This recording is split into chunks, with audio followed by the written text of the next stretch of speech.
In 1948, a book was published that sparked the sexual revolution. Unnoticed within it were the details of the sexual abuse of several hundred children.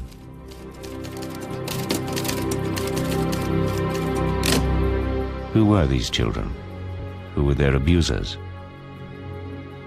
And how did the world's most famous sex scientist come to use the details of these sexual assaults as evidence of children's sexuality?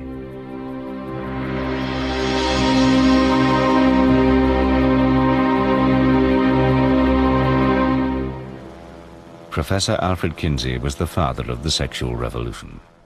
From 1948 to 1956, he traveled the world, advising governments how to modernize antiquated sex laws. From Britain, where he advised the Wolfenden Committee on Homosexuality, to Europe and America, his advice was key to updating sexual attitudes. In 1948, Kinsey published the first scientific study of what people do in bed. Sexual behavior in the human male took the world by storm.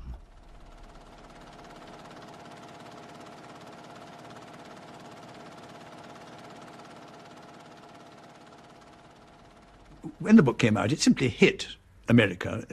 It was compared to the atom bomb. People were rushing out to buy it. It sold something like 300,000 copies for a book almost twice as expensive as the ordinary book, and certainly 5 times as fat. All the papers had it either in the front pages or very, very big in the middle pages. All the magazines, Life, Time, had 6 or 7 page spreads about him. Before Kinsey, America had a schizophrenic attitude to sex. No matter what they did in private, in public, its citizens adhered to a strict moral code.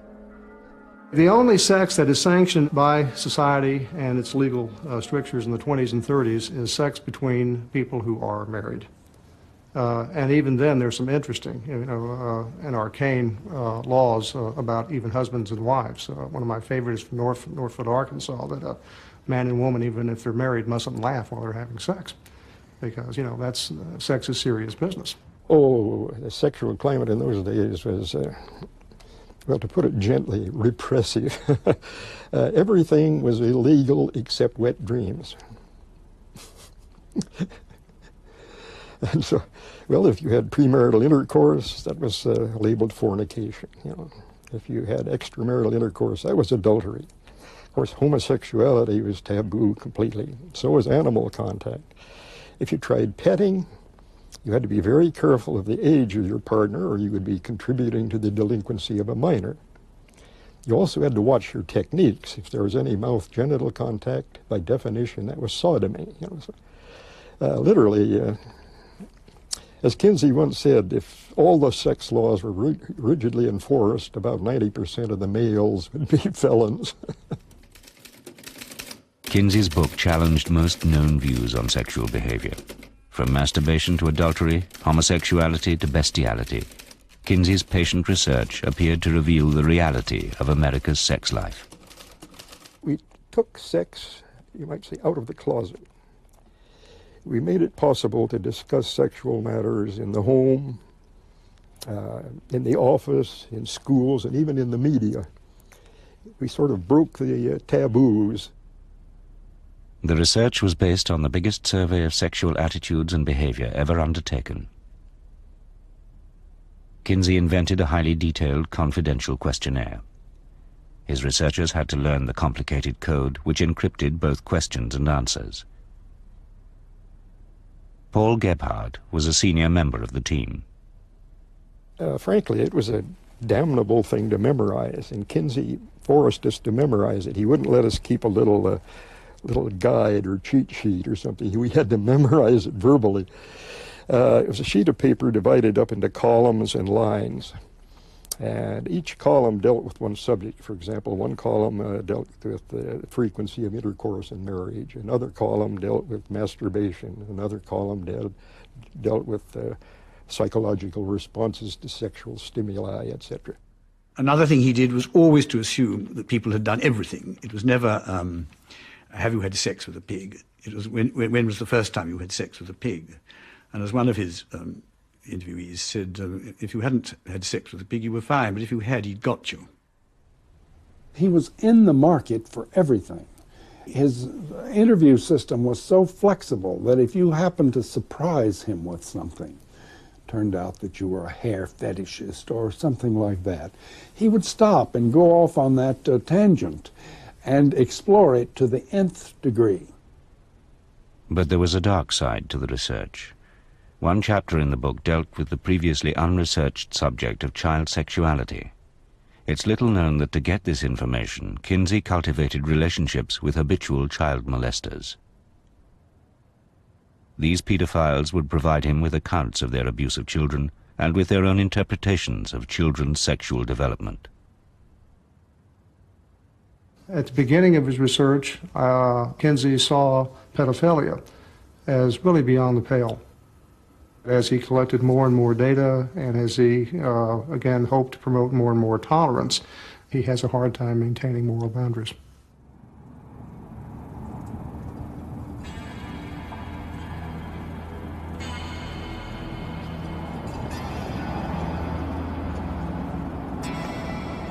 In June 1944, Alfred Kinsey left Indiana on an 1,800-mile trek across the southwestern United States.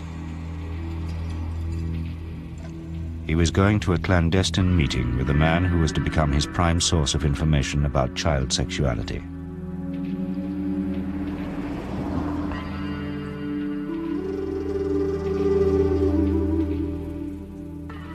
This individual was, I suppose you might say, his interest in sex was his main hobby in life.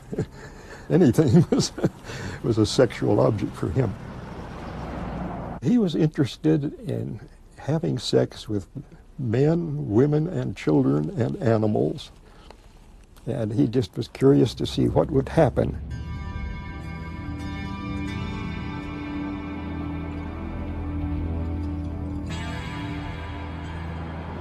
His first sexual contact was overt intercourse with his grandmother. He had looked up his family tree. There were 30, I forget how many, 33 or 38 members. He had had almost all of them. He had had intercourse with hundreds upon hundreds of males and females of every conceivable age. My memory is that it's exceeded 600 for both boys and girls, and we haven't yet got to maturity.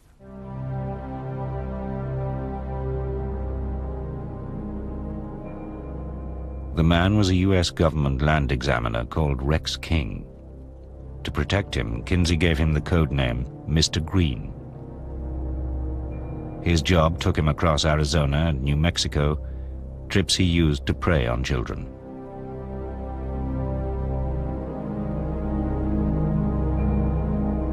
He molested at least 800 boys and girls, recording the details in explicit handwritten diaries.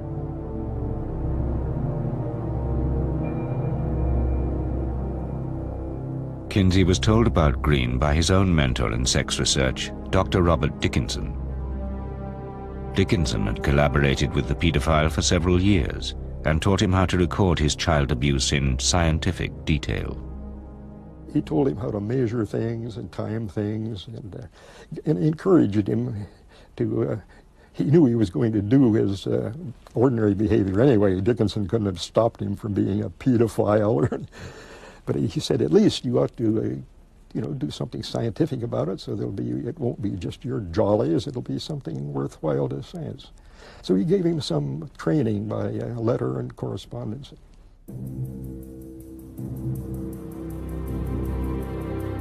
Experimented with baby. Penis 1.7 inches by 3 inches. Stiff immediately. Throbs in 3.5 minutes. Green's diaries were a highly incriminating record of 20 years of sexual abuse. But Kinsey was tantalized by the prospect of so much unique data.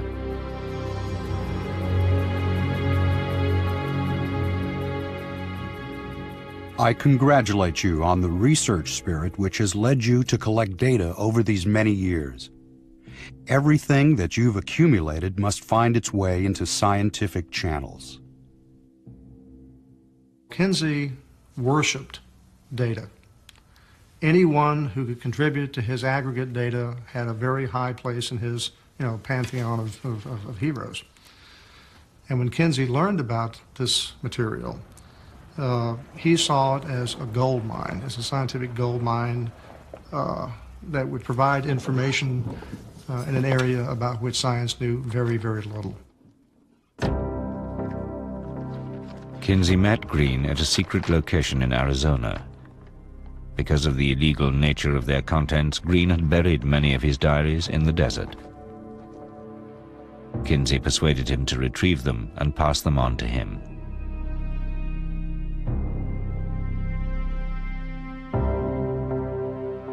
Green had been a predatory child molester for more than 20 years. So why did Kinsey agree to work with him?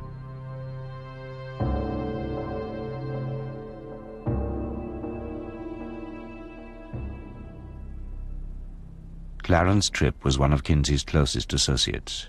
Even today, he defends Kinsey's involvement with the pedophile. Green was actually extremely conservative in all kinds of ways, and we know that for sure, because he had, you can get into trouble in a flash if you have any kind of, even tickling, any kind of sexual contact whatsoever with the child, because all you need is one whimper out of the child. You don't even need a formal charge to put you in the jailhouse. Well, here's this man with hundreds of contacts. There was never a charge against him. He was never arrested for anything. All the children thought he was wonderful. All the mothers thought he was wonderful. There are two, I suppose, lest you get contradicted, there are two instances in which a young boy or girl, I guess it was, I don't remember, didn't complain. They agreed to the sexual contact, but then they found it very painful and yelled out when it actually took place. This was because they were very young and had small genitalia, and Green was a grown man with enormous genitalia, and there was a fit problem.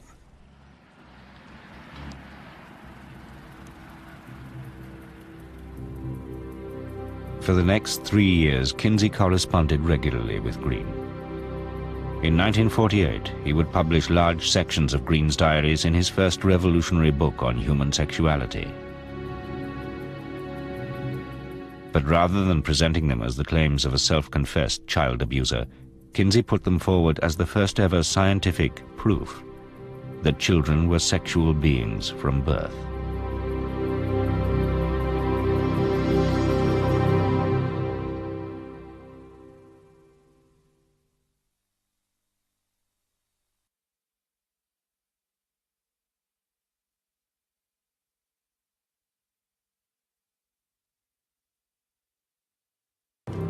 When, in 1948, Alfred Kinsey's Sexual Behavior in the Human Male became an instant bestseller, no one seemed to notice the contents of Chapter 5. In it, Kinsey reproduced sections of the pedophile diaries he had received from Mr. Green. First, and with no independent corroboration, he published verbatim Green's detailed descriptions of what the pedophile claimed were orgasms experienced by the hundreds of children he had abused. Extreme tension with violent convulsion, often involving the sudden heaving and jerking of the whole body, groaning, sobbing, or more violent cries, sometimes with an abundance of tears, especially among younger children.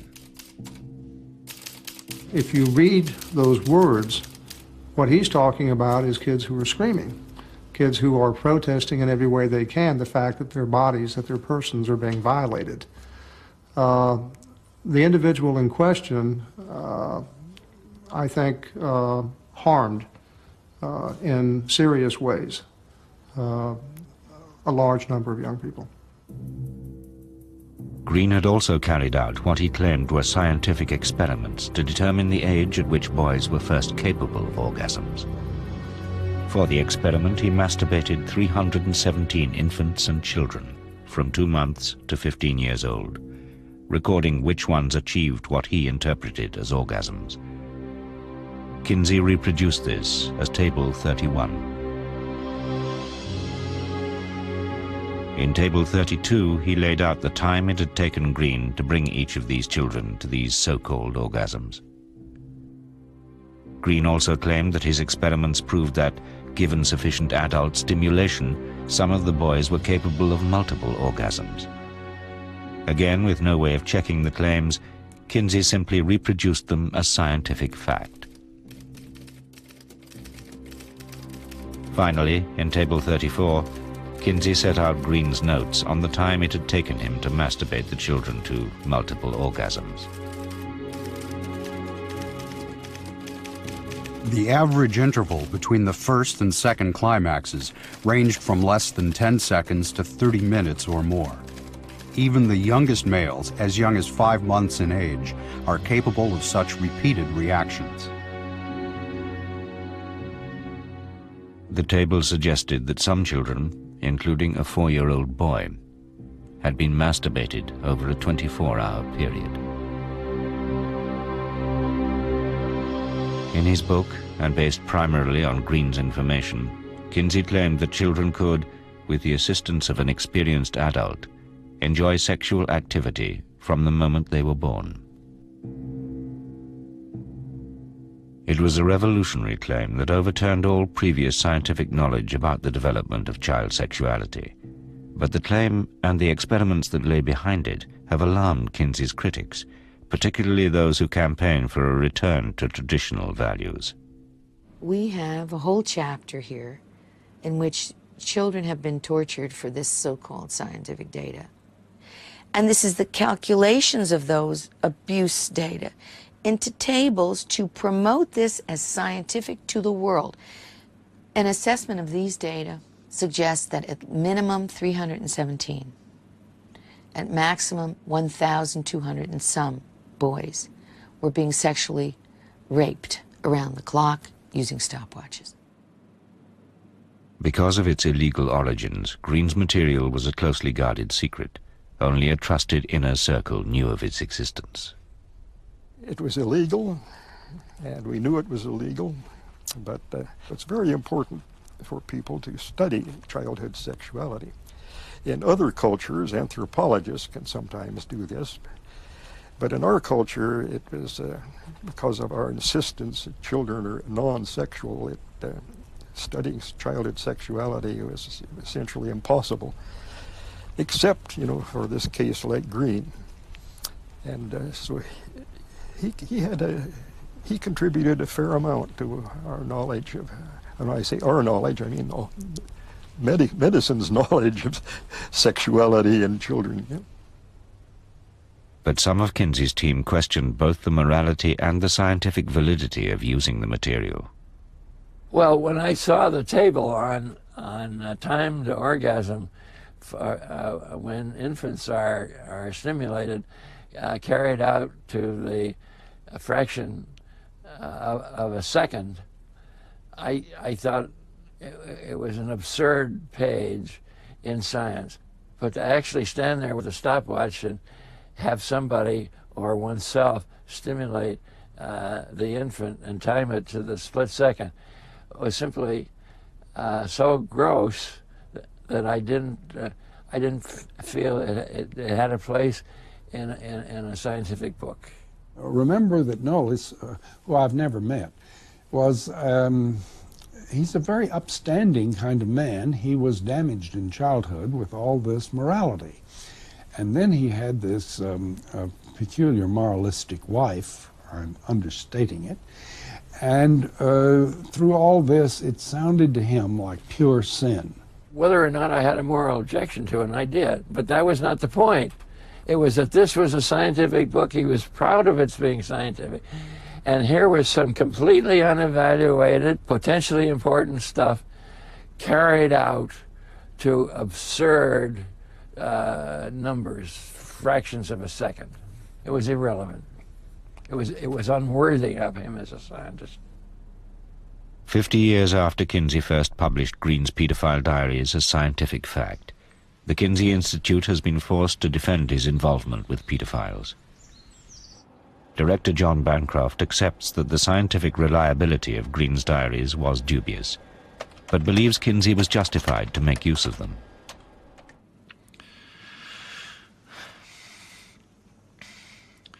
Kinsey made it clear in his writings that he saw his task as finding out as much information about sexual behavior as he could. And he sought information from wherever he could find it. He also made it very clear that he did not see it as his role as a scientist to make moral judgments. I think that Alfred Kinsey used this individual's data and shaped a chapter drawing upon it, really disgraced his discussion and elevated to the realm of scientific information, what should have been dismissed as unreliable, self-serving data provided by a predatory pedophile. How did Alfred Kinsey, a respected scientist and devoted father, become so involved with a man like Green? The answer may lie in a personal war he was fighting, a war against all moral and legal restrictions on sex, a war that had its roots in his own childhood in the slums of Hoboken, New York.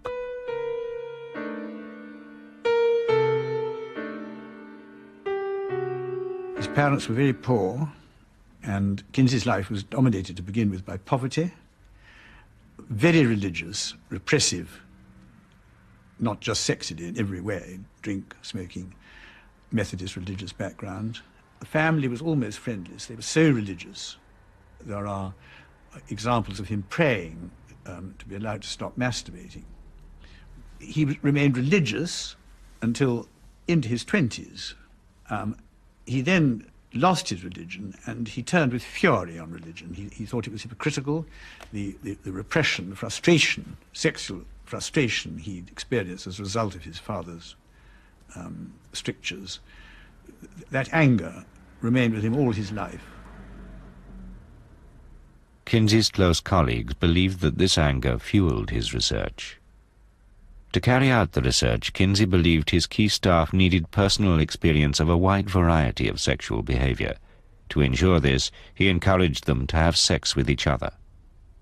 One night, Kinsey said, "Why don't you come down to my room?" So I went down, and I immediately felt some tension in the air, which was quite different from anything I had experienced with him before. And it suddenly occurred to me that Kinsey was preparing to offer me the opportunity to have some homosexual experience. And I said, "I don't think I want to participate in this, and please excuse me," and I walked out the door. But Kinsey's interest was not solely scientific. He had discovered that he was increasingly sexually attracted to men and had begun to live a double life.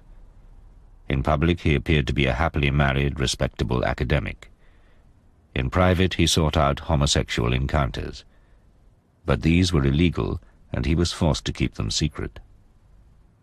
On the one hand, he had a wife, he had children, he had a career as a respected college professor. On the other hand, he had sexual needs and desires that could not be met within the confines of middle-class morality. That made him, of necessity, cultivate two kind of parallel existences. The one the world saw, the one that was private, sovereign, and known only to himself. So when he builds a staff in which there is some wife swapping, when he builds a staff in which there are some gay contacts, he's doing it, I think, out of needs that are both professional and private. To satisfy these twin motives, Kinsey secretly commissioned a series of explicit sex films involving his staff and outside volunteers. Clarence Tripp was his first photographer and became one of his closest confidants. I was a photographer from 20th Century Fox, and he said, "Oh, among other things, do make me some movies. I need 2,000 orgasms." Of course, we never got to 2,000, but we got to hundreds. The types of behavior filmed kind of run the gamut. There was a lot of just, heterosexual copulation. there was masturbation, there was also more than a little masochism filmed at the Institute. Kinsey, I think, wanted to use these films to, to study and to learn and to observe. That motivation was certainly there. I think also Kinsey has a personal interest in seeing the filming take place. For him, it's both satisfying emotionally, and it's also important scientifically that the filming take place. But Kinsey had begun to realize this type of sex research would take a heavy toll on both him and his staff.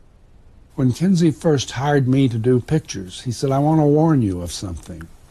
As soon as we get you to photographing sex every day and paying attention to sex right, left, and center, pretty soon nothing will turn you on.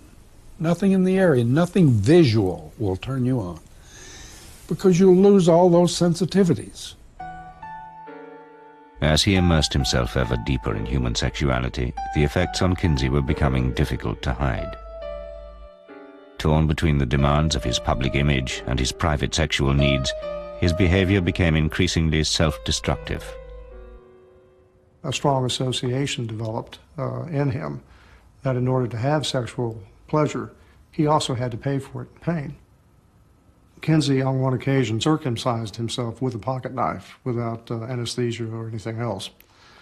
That, to me, is an act of a desperate man. It's an act of a person whose private boundaries are starting to erode.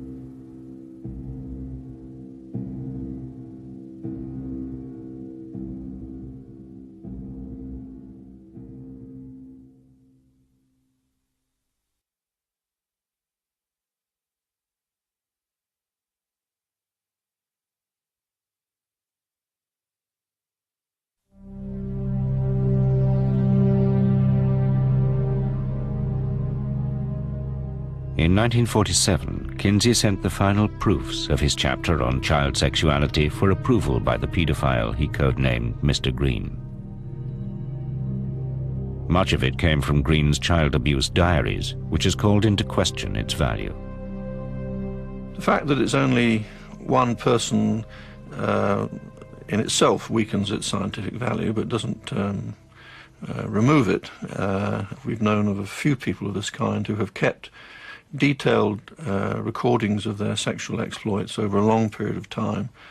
To some extent, they may feel that they're justifying their sexual behavior in the process of documenting it.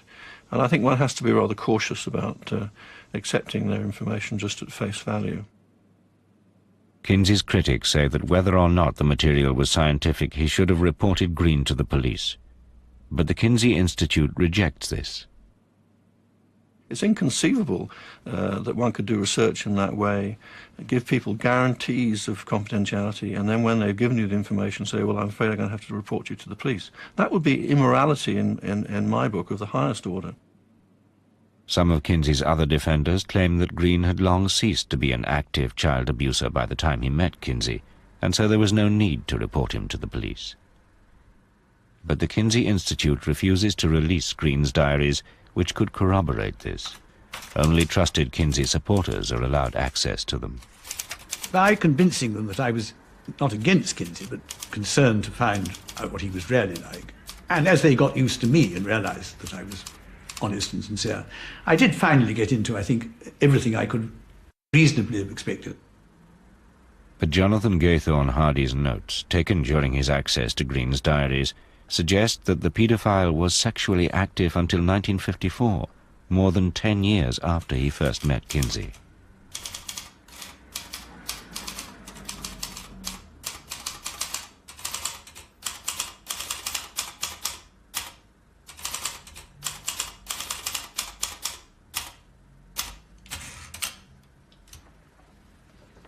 What does the highlighted piece mean? Yes. Well, you see, he may have done, but the thing is, Kinsey didn't use that information. It's quite possible that Green went on, in fact, I'm sure he did, went on having sex with everybody until then. But that was long after Kinsey had got the journals. Kinsey's critics believe his involvement with Green was morally indefensible, especially because the pedophile was probably still sexually abusing children. The only justification for defending Kinsey was that all this happened before. If Green was sexually abusing children to 1954, Kinsey's last book came out in 1953.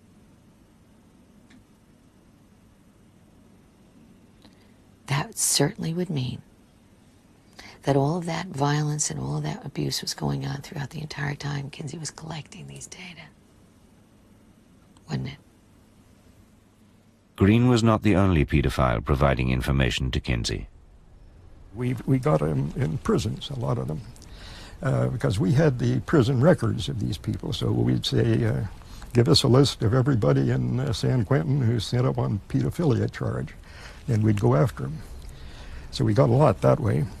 Then there was also a pedophile organization in this country.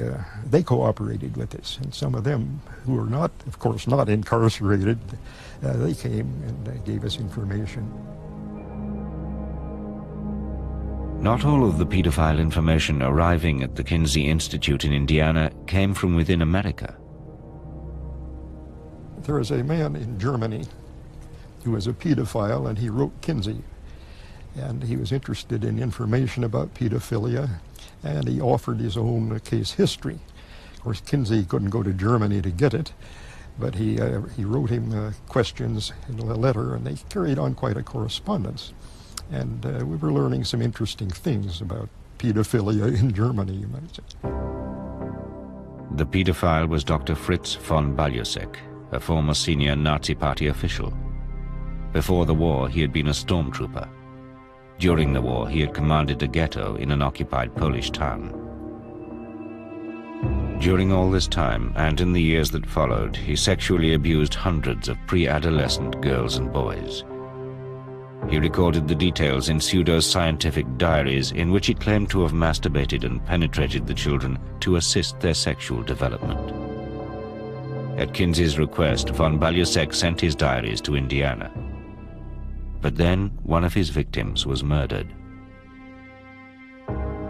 So the police were looking for pedophiles, and they ran across him and decided he was probably the murderer. And so as they went through his possessions, they found in his correspondence with Kinsey. So they said, aha, Kinsey must know all about this man. We've got to have Kinsey's testimony and whatever records this man sent to Kinsey. So they got Interpol, International Police on the thing. And they even involved the FBI and some other things. And they put an enormous amount of pressure on Kinsey to reveal this guy's, this stuff he sent. And he was also keeping a sexual diary, and they wanted his diary badly. And so Kinsey said, absolutely not. This is completely confidential, and you're not going to get it. We'll destroy it before we'll let you have it. Von Baljusek was never charged with murder, but he pleaded guilty to sexually abusing more than 30 children. At his trial, the judge criticized Kinsey for failing to report such an active pedophile to the police. It is a criticism the Kinsey Institute rejects. I think people have got to ask themselves the question, do they believe that research into sexuality should be done or should not be done? Particularly research into sexuality which might be, in some sense, illegal. But if the cost potentially is more children at risk of abuse, can that cost be justified? Consider the cost of remaining in ignorance. Unless we know about these behaviours, we'll be in a much worse position than if we have more information about them. That was Kinsey's view. John Bancroft is adamant that Kinsey never did more than accept reports from paedophiles on their sexual activity. Kinsey didn't ask anybody to carry out any particular form of sexual behaviour. He simply asked them to let him know of their experiences that they'd had. But at von Baljusek's trial, an exchange between the judge and the paedophile seemed to suggest otherwise. The judge said, I had the impression that you got to the children in order to impress Kinsey and to deliver him material. And von Balyasek replied, Kinsey himself asked me for that. If the judge's impression was correct, and if von Balyasek was telling the truth, it would be evidence of Kinsey's involvement in ongoing child sexual abuse. It tells me that von Balyasek, who was not a sex researcher, got his directions as to how to do the, quote, scientific part of the research from Dr. Kinsey, that he was directed. Over the years, people have used their contacts with Kinsey in a variety of ways, and it's not surprising that if someone's being charged with an offence, if they can bring Kinsey's name in, they will do, in the hope that it might mitigate their case. But Kinsey was not responsible for what that man was doing, nor did he encourage it. The key to resolving Kinsey's involvement with child sexual abuse is in von Balyasek's diaries, but the Kinsey Institute refuses to release them. However, for more than 15 years, Kinsey appealed to people of all sexual orientations to send him information. In at least some of these appeals, he seemed prepared to give instructions on how to record their sexual activity. Persons who have kept calendars, or who are willing to begin keeping day-by-day calendars, showing the source and frequency of their sexual outlet, are urged to write to us for instructions. So many people responded that the Kinsey Institute has never been able to catalogue their material, and today has no idea who sent in which diaries. But the Institute says it has long been expecting to hear from someone claiming to be a victim of Kinsey's pedophile correspondence.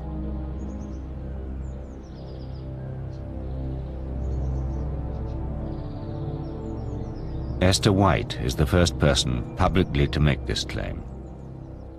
Esther's family had a long-standing connection with Kinsey. Her grandfather attended Indiana University with him. But Esther came from an incestuous family. She claims she was abused first by her grandfather and later by her father. The abuse started with my father, I think, as a very young child, probably about age 7. My father started a loving, concerned, petting kind of an affection. And when the opportunity came along, he took the opportunity to turn that from affection into what he called affection and love, into a sexual relationship, intercourse, oral copulation, ugly things that I don't like to talk about. Based on what her father told her, Esther believes he was one of the pedophiles who provided information to Kinsey. My father actually did mail in some questionnaires, I believe, to the Kinsey Institute about the sexual abuse that he was doing on me. At the very peak of when all the abuse was going on, there was a paper in a brown envelope, and it was kind of halfway out of the envelope. It was a summer afternoon, and I don't know why I remember there was a warm breeze blowing through the bedroom window. The envelope had blown a little bit, and I went to put it back on the dresser, and I saw that there were questions there. And it was a whole series of questions with little boxes in front of them. And I read one of the sentences, and I didn't know one of the words. And so I asked my father, what is O-R-G-A-Z? Oh, he says, that's orgasm. And he continued to explain to me what an orgasm was. And then I realized why he was looking at his watch. Because he was telling me to let him know when I felt an orgasm. And when he saw that I had seen this paper, he immediately said he had a deadline to meet and he had to send it away. So he put it in this envelope. I know nothing about this woman or her father or grandfather. I have no idea whether there's any basis of fact in what she's saying at all. Would it be possible for the Institute to examine its files and determine whether her father did send information to Kinsey? At this point, I can't say. We have a huge amount of information that people have sent to the Institute about their sexual experiences. Somewhere amongst that, there may be something relevant to this woman. But that material is uncatalogued, unordered, and I really have no idea how difficult it will be to check that out. Can you understand, though, why she would feel disturbed by the knowledge that that material may be residing here in the Institute? If the description is accurate, then I can see she could have some concern, yes. But she can also rest assured that the material will be treated with great confidentiality. And we will never reveal the identity of anybody involved to anyone else. But from what her father said about Kinsey, Esther fears the details of her abuse may have been used in his second book, Sexual Behavior in the Human Female. In a section dealing with sex between adults and children, Kinsey claimed to have evidence that children can enjoy abuse. The adult contacts are a source of pleasure to some children, and sometimes may arouse the child erotically and bring it to orgasm. It is difficult to understand why a child, except for its cultural conditioning, should be disturbed at having its genitalia touched.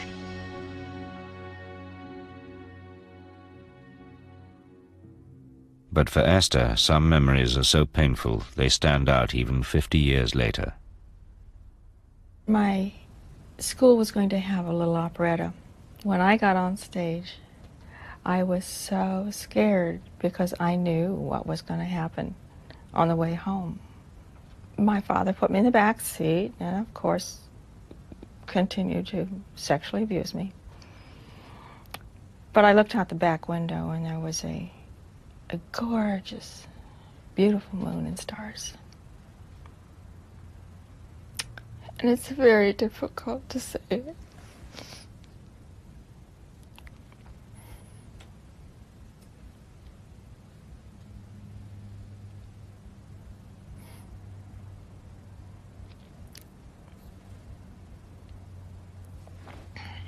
I'm sorry.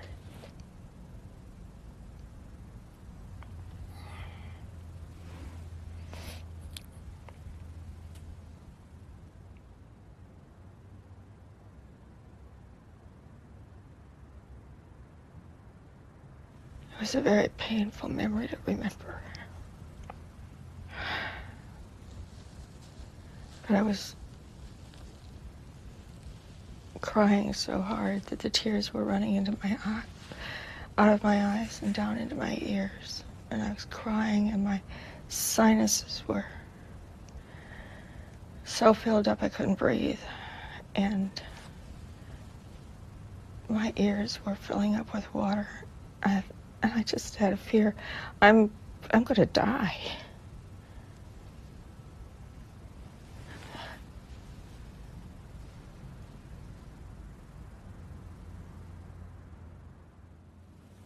Surely the way to get information on children's sexuality is not by asking men who have a vested interest in saying children are sexual and they enjoy being sexual.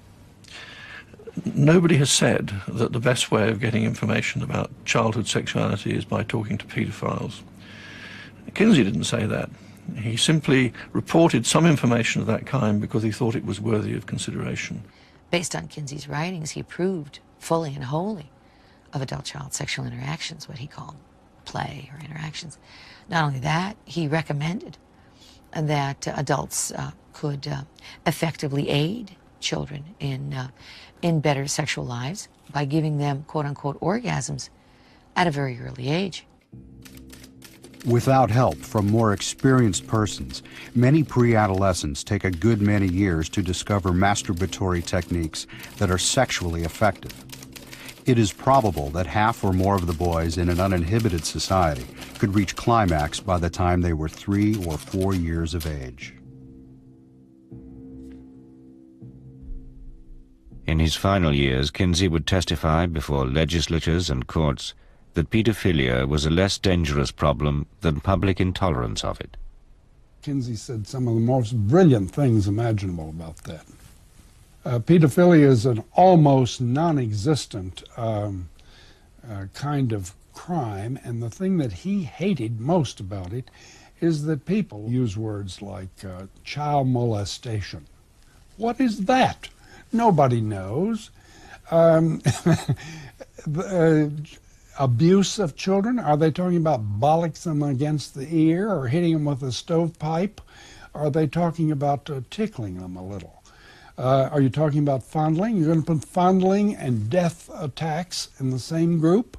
As Kinsey said, by this kind of paranoia, you do the child more damage for life than all the pedophiles in the world would do.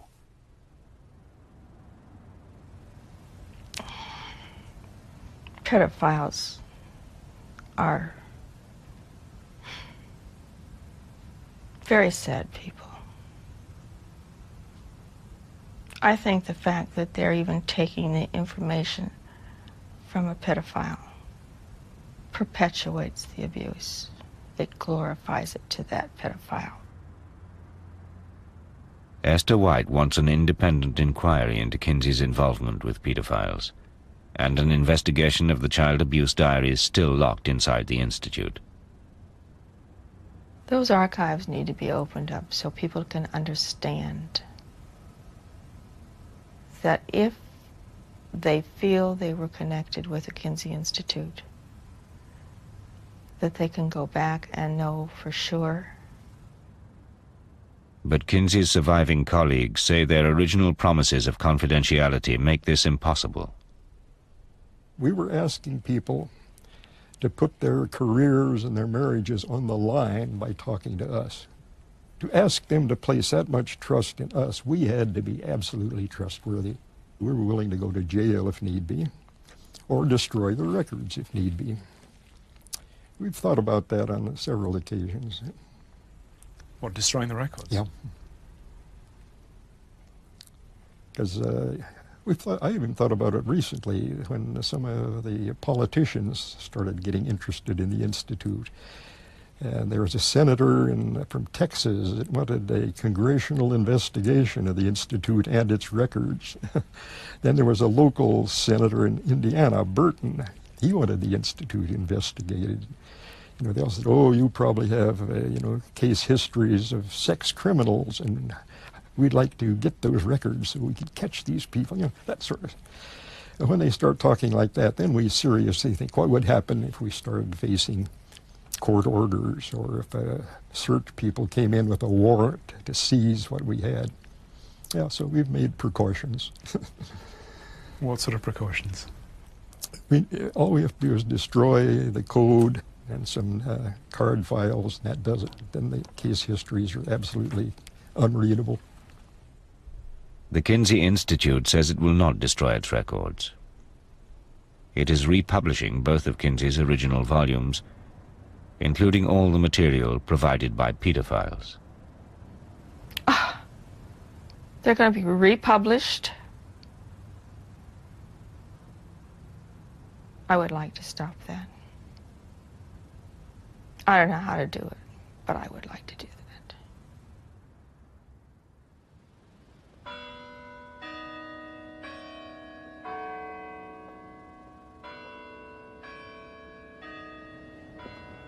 They used me, and they used those children. And that's a terrible way to feel that you've been used for a lie.